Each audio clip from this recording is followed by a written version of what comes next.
안녕하세요. 이혼과 형사 전문 변호사로 활동하고 있고 현재까지 4,000명 정도를 상담해온 엠변입니다. 제가 올린 이전 영상의 댓글들과 그리고 개인적인 문의들을 많이 주셨는데요. 저는 배우자와 이혼을 하고 싶은데 소송까지 가고 싶지는 않습니다. 협의 이혼을 해야 하는데 어디서부터 해야 될지 모르겠습니다. 이런 내용들이었습니다. 아마 많은 분들께서 변호사 비용이 부담스럽기도 하고 또 협의 이혼도 충분히 가능할 수 있을 것 같아 문의 주시는 것 같은데요. 사실 협의 이혼 절차 자체는 많이 복잡하지 않습니다. 하지만 구청에 가서 서류 하나 발급받는 것처럼 쉬운 일은 아니고요. 게다가 협의이혼에는 주의해야 할 점들이 있기 때문에 오늘 영상을 시청해 주시면 많은 도움이 될 겁니다. 우선 첫 번째로는요. 협의이혼 의사 확인 신청서를 작성해야 하는데요.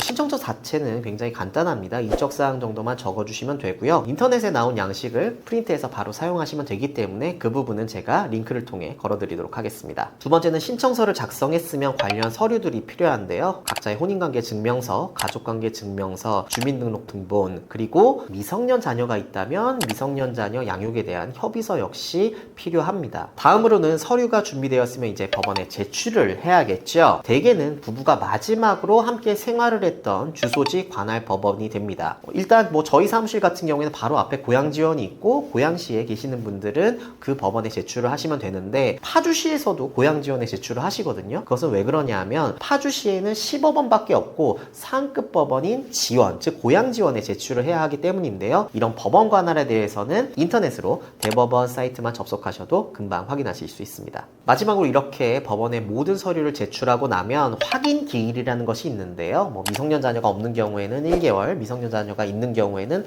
3개월 정도의 시간을 두고 확인 기일을 정하게 됩니다. 이때는 부부 양 당사자가 모두 출석을 해서 이혼 의사에 대한 확인을 해야 하는데 일반이 그 전까지 신청을 취한다거나 확인 기일에 출석하지 않으면 협의 이혼 절차가 계속해서 진행되지 않는다는 겁니다. 그리고 여기서 또 주의해야 할 점이 하나 있는데요. 재산분할 협의에 대해서는 법원에서 구두로밖에 안내를 잘 해주지 않습니다. 그래서 이거를 누락시킨다거나 제대로 협의가 안 된 상태로 이혼 의사를 서로 확인하는 경우가 있는데 굳이 관계가 끝나는 마당에 분쟁의 소지를 남겨둘 필요는 없겠죠. 재산 분할에 대해서도 충분히 협의를 하신 뒤에 구체적인 협의서를 제출하시는 게 좋습니다. 협의이혼 이렇게 간단한데 왜 다들 중간에 소송으로 넘어가는 건가요? 일단 저는 좀 우스갯소리지만 의뢰인분들께 가끔 이런 말씀을 드려요. 원활하게 모든 협의가 될 정도면 그럼 맞는 마음으로 계속 사셔도 되지 않느냐는 이런 말까지 하는데요. 협의 이혼은 절차 자체는 매우 간단하지만 협의에 이르는 과정이 정말 복잡하고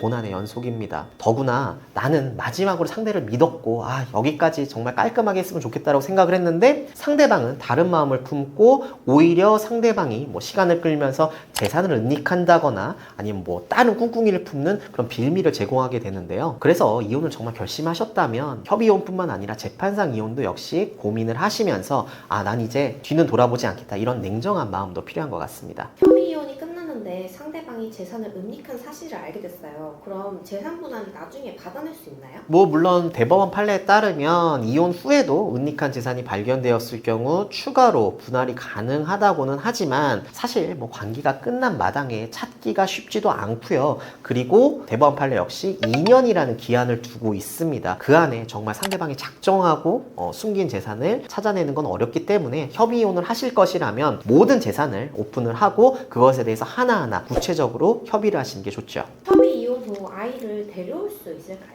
사실 아예 방법이 없는 건 아닙니다. 양육권자 변경 신청이라는 제도가 있으니까요. 다만 합의를 하였고 아이도 적절하게 양육이 되고 있는데 갑작스럽게 양육권자를 바꾼다는 것은 쉽지 않겠죠. 그래서 실제로도 아동학대라든지 도저히 아이를 키울 수 없을 만큼 경제적 능력을 상실했다든지 이런 중대한 사유가 아닌 이상 신청이 잘 받아들여지지 않거든요. 그렇기 때문에 협의 이혼을 하실 때에는 법원 역시도 요청하는 대로 충분히 협의를 하신 뒤에 제출을 하시는 게 좋습니다. 협의 이혼 시 주의해야 할 점이 있다면 뭐가 있을까요? 협의이혼 같은 경우에는 법률 전문가의 도움을 받지 않고 하는 경우가 대부분이고요. 더 최악은 그냥 주변에서 떠도는 이야기를 듣는다거나 단순히 인터넷 검색만 하고 진행을 한다는 것인데요. 그러다 보니까 구멍이 송송 뚫려 있을 때가 많아요. 아까 말씀드렸듯이 재산 분할에 있어서 상대방은 정말 양의 탈을 쓴 채로 다 은닉을 해놨는데 그저 이 정도면 되겠지라고 협의가 된 것이 대표적인 사례입니다. 그렇기 때문에 마음을 먹으셨다면 비록 간단한 절차라고 하더라도 신청서 제출 전에는 법률사무소를 방문하셔서 상담을 한 번이라도 받아보시는 걸 추천드립니다. 오늘은 변호사의 도움 없이 직접 스스로 협의 이혼을 하는 방법에 대해서 이야기를 해봤는데요.